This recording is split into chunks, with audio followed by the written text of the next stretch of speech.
Quarles is a music technologist with an interest in sound design and composition for the video game industry. They graduated summa cum laude with a bachelor's degree in corporate performance and music technology at Winthrop University and have been running live sound while pursuing their master's degree at Coastal Carolina.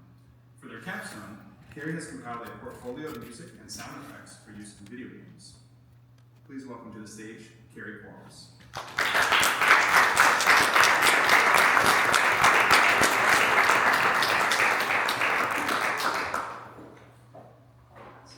Hello.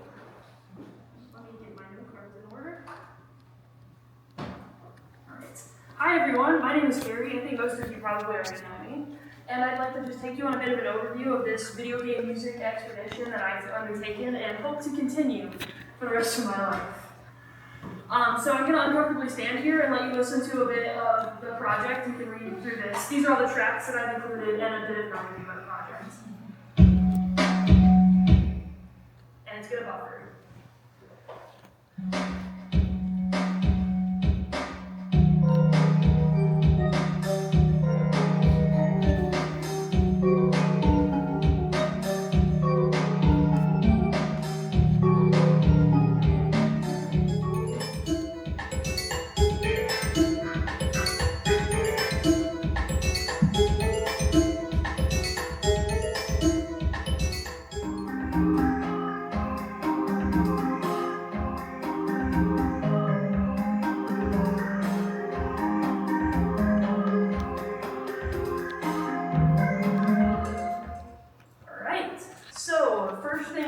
First things first, I had to find sounds.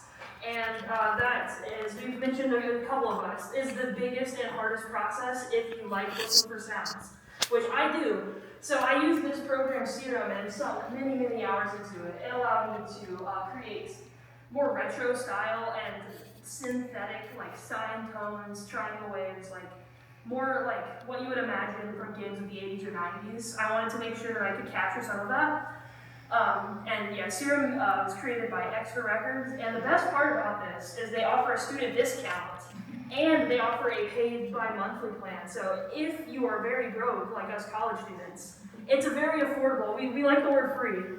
So this was an awesome program, both for the price and for the uses.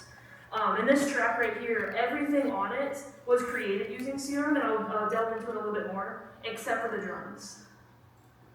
And it's going to buffer.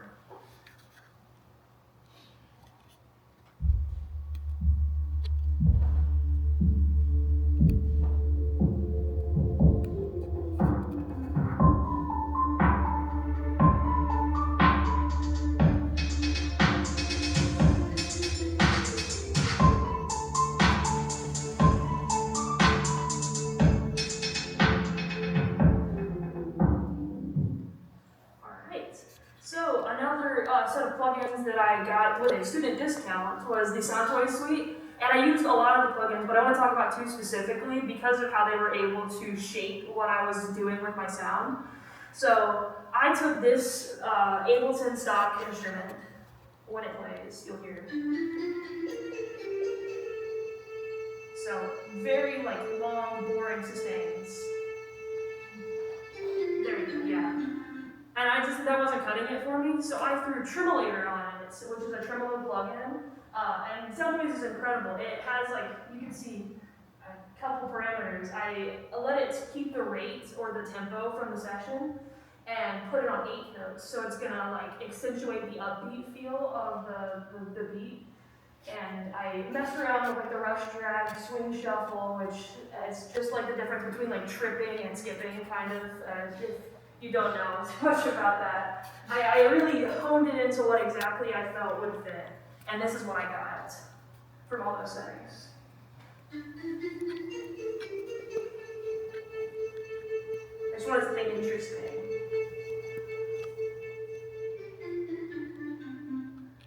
Alright, and then another part of that same track, I used phase mistress, not phase shifter, which is an analog phase shifter.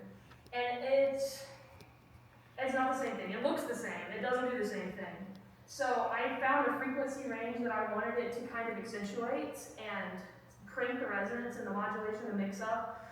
So you're going to hear, from the start sound, it sounds like what you would expect with some synth, and then it's gonna like sweep and modulate based on that rate, which is pretty fast. 100 hertz doesn't sound fast, but it feels fast. So this is before the plugin.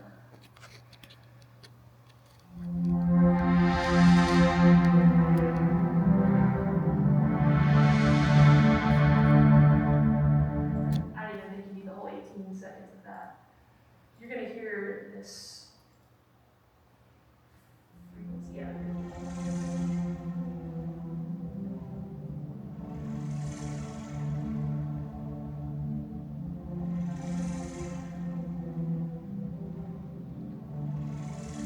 So I just wanted something else to create interest in a different way, so I accentuated the upbeats, and then I accentuated some sort of frequency of resonance.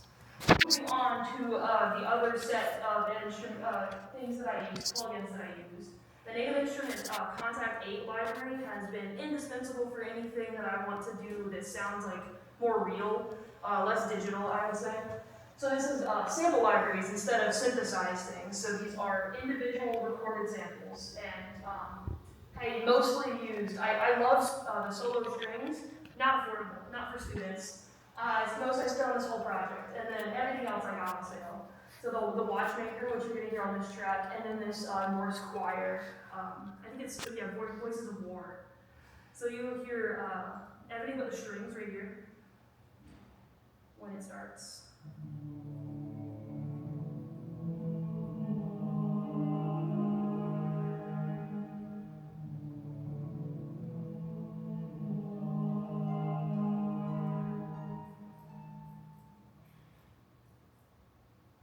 And then it kicks in with the strings a bit later in the track, so I just found a quick, easy spot.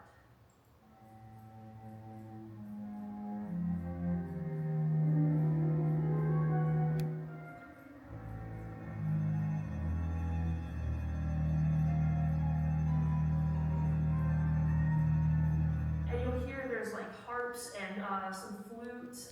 Those were another plugin that is free. Spitfire Labs and Spitfire BBC Orchestra. Very, very, very incredible things. And probably the biggest difficulty with all of the sample library stuff that I dealt with was picking the right articulations and having to input those in, which is not something that I was used to before I came here. So yeah, the star of the show is Ableton. I decided to work on this project in Ableton to get more familiar with it, and it was the right choice. I fell in love with everything that I found within Ableton. Mostly, like my favorite aspect of Ableton as a program is the automation, which you can see those funky lines. I can control anything I want to and create lines or like draw with like a pencil tool, which I don't do. But it just let me do so much. And then there are also the MIDI instruments and the audio effects and everything. Everything stock with Ableton I'm going to talk about is incredible. Now this is just showing a bit of automation. Get a buffer.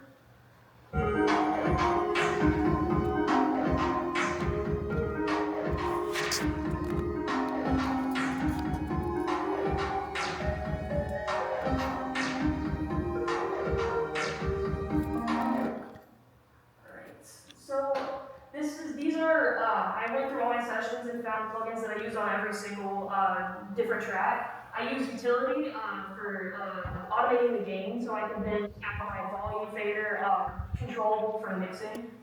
And it also allowed me to put things in stereo that were initially in mono. In the instrument rack, it just allows you to layer different instruments within Ableton stock plugins, which I absolutely love. And then auto filter.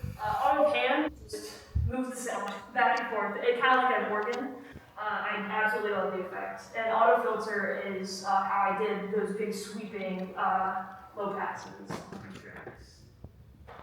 Some of the hardware that I use the most, other than my headphones, which I didn't think to put on here, were the Carey Mini MPK. Just a 2-octave little keyboard, that's all I needed. And a Zoom handheld recorder, which you'll see why it needs to be handheld in the other part of my project. But yeah, using this mini keyboard and with the touchpads and everything was indispensable because I created all of this in the box. So I wanted to do everything digitally. So there was like sample strings and stuff, like it was all digital. I wanted to create everything within Ableton instead of like recording.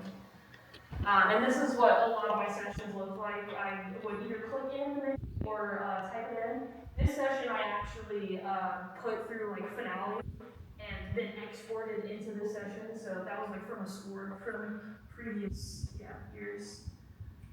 So yes, composing for video games that don't exist is different than like, I don't know, everything I've ever done before. Because like, I wanted to compose with ideas that would fit into a beginning. So I had a couple different ways that I did it. I wanted to compose with a specific game in mind. So for one of my songs, I used the inspiration from the video game Celeste. And then another track, I thought of a video game level that scared me as a child, which is listed, and that's how I made that scarier one. And then I wanted to create a type of level, so I created like this generic like space ideas. Which leads right into video games, composing for video games that are being made. I'm making a project with one of my close friends, Quarles, called Boots and Cats. And you'll see why it's called that. It's a bit of like a beatboxing term. Boots and Cats would be the easy way to beatbox. And it's much different because I'm not, making music alone in my bedroom at 3 a.m. I have to like have things presented, and I get to create things outside of my own ability because I can't code or make visuals. It's been really fun. And yes, so talking about Boots and Cats, some of the things that I made were directly related to this for my project, including the track called Boots and Cats, and then some cat dialogue sound effects that we are going to get into. Alright, so here's a bit of a demo of the in-progress work with my song in it. It's a rhythm-based game where you type to input the notes along with it.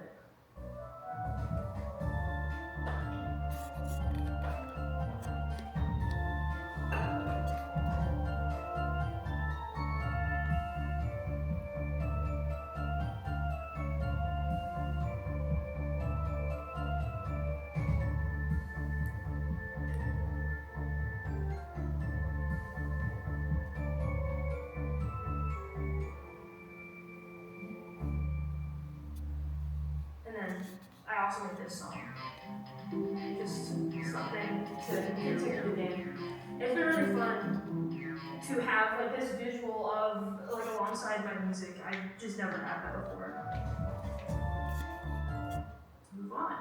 Alright, mixing for video games I didn't think would be different, but it is. Because sound effects have to be heard, and if there's vocals, you can't have vocals in the music, or they have to be either higher or lower pitched, or like cut or boosted in certain ways. So I had to make sure that all my sound effects that I was intending to use in specific games were not conflicting with the songs themselves. I also had to consider where people would be listening to the songs, because like some people listen on like crappy headphones with their Xbox controller or their TV, or nice headphones like at their computer. So I tried to listen to it like on like my tracks on my phone to make sure they didn't sound terrible or didn't sound poorly mixed. Another thing that I never thought about before this working on this project is middleware programs, which are a way for someone as myself who doesn't have code to be able to mix and put my audio inside of a gaming engine. It also has the opposite, where people who can code can do mixing without having to have any audio background. But yeah, it's got the ability to pick a point. You can set things wherever you want them, and you can mix forward, backward, up, down, left, right. You can do 7.1, point whatever sound. It's been a very big learning process. And the common two middleware programs for video games specifically are Fmod and Wise. I will not talk about this much because I could talk to you all day about how much I love video game music, but Celeste, Undertale, and Stardew Valley are some of the best soundtracks I've ever heard of video games. I'll talk too much if I talk about that. But the other half of my project was the sound effects side of things. I wanted to get into this to be able to understand like making this in the future. So I created some arcade style sound effects, some cat voice dialogue sounds, and then I recorded Foley, which is just like a term for like putting audio to video, for my cat's meowing, and the CD Walkman, which I purchased on eBay because I did not have one. So yeah, I had chased my cats around with my mobile Zoom recorder, and it was impossible. They have stage fright. You would not think that pets would understand what a microphone is, but the second you click record, they shut up. The CD Walkman was a little bit easier. I recorded that at my desk, but yeah, my cats gave me a time trying to get this done. And these are just, I wanted the sound effects, I didn't even include them for some reason. They just sound like what you would expect. Just meows, it was too loud, that's why we cut it. And just the sound of a CD Walkman opening, closing, pushing buttons. On to the more fun things, I tried to use my sound design inspirations to create some interesting sounds. So I created some owl sounds, and I also used a mouth popping noise, just and tried to make it sound like something that would have run on like Windows XP. And then I also used a wine glass sound. It glitched. And then reversed it. That's just a small sampling of what I've done. So onto the dialogue sounds. If any of you know things like Animal Crossing or Celeste, video games sometimes have like non-intelligible speech sounds. And it took a long time to figure out how to do it. I ended up taking a meow from my cat and putting it into a program, a plugin called Simpler, and just pitching and playing with that. And then I bit crushed the sound a little bit to make it sound less like an actual cat meowing and more like little dialogue sounds.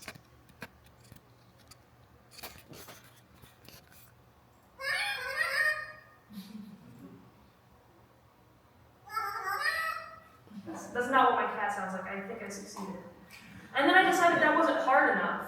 So I wanted to do something that wasn't just using a sound from a cat making the dialogue. It felt like cheating to me.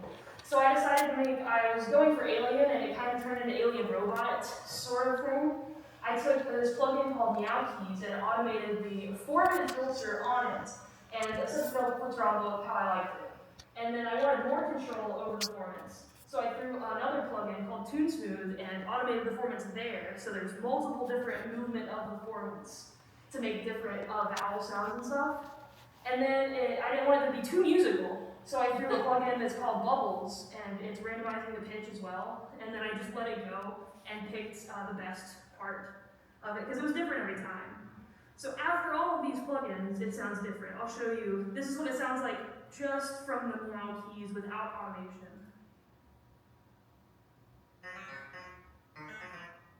And then this one, just.